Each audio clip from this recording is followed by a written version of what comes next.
Kaya pinuputo na yung puno.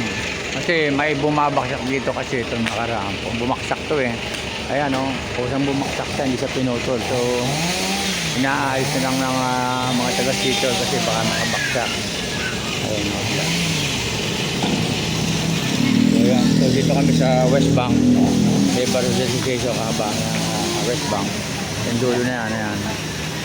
At ito yung mga ano mga sabi niya, pinuputol na yung puno. Ikaw, wala masabi, pinuputol na puno. Para malinisan.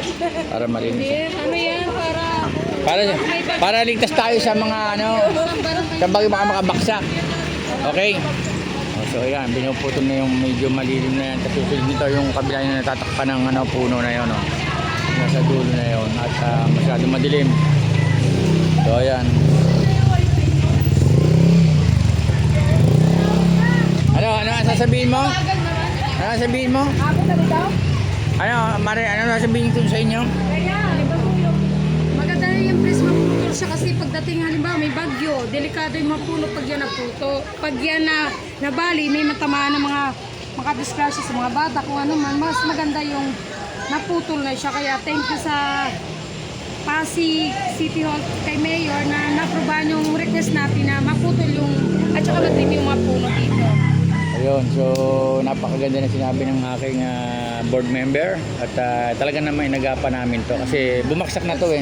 Dito, itong kalsada na to, napaksakan to ng puno dati. Yeah.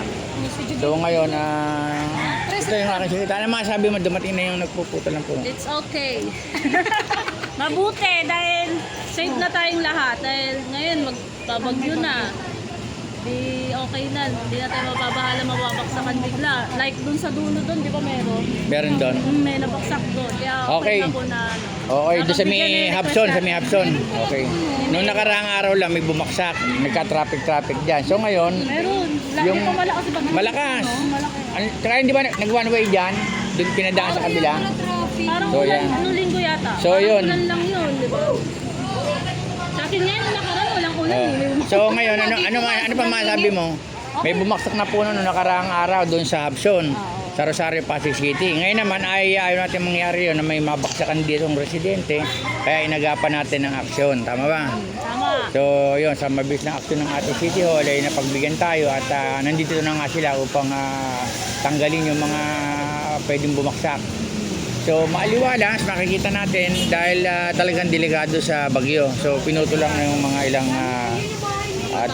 so yun, maraming salamat sa mga nakikipagkaisa sa pag-ayos ng lugar na ito. So maraming salamat sa mga taga-barangay. Siyempre naman ang mga dapat natin ayusin.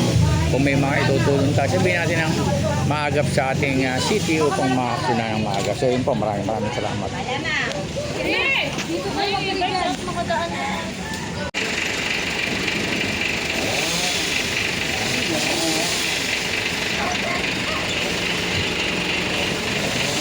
Talaga na ulo na kasi.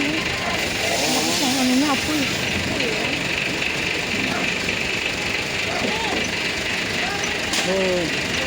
Diba?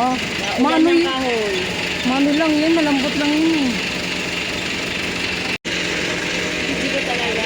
Ay, Diyos ko, alam mo naman si Presidente. Ay, narinig ako eh. Wait lang. Pagalitan tayo. Yan, picture o. Yan. Okay, para meron tayong Picture lang, wag na video. picture na kasama na picture niya. Naka-video yan. Ay, ito na nga. Picture na.